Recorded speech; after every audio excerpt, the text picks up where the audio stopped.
we're gonna talk about poisoning.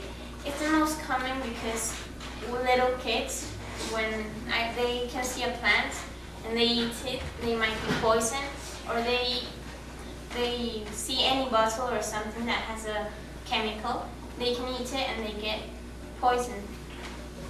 If you see a person that is laid like that, and there is something around, like a liquid that you don't recognize, you don't touch it because it can be a chemical that can burn you or that can do something to you.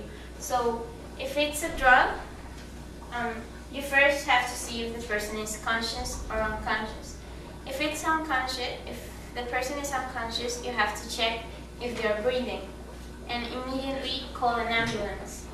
But if there is something around, you have to keep it so the doctor can identify what poison it is.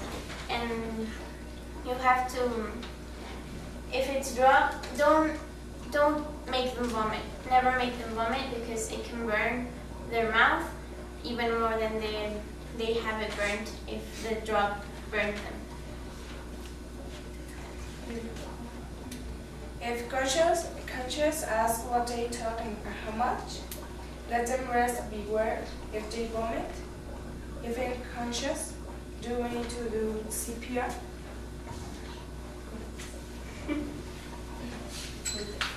Only if you haven't got a pulse.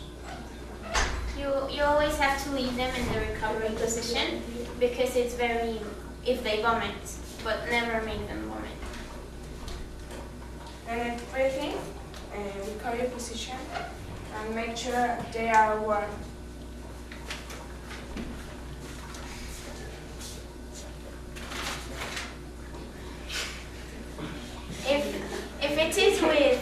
If you see that there is a chemical around, you first have to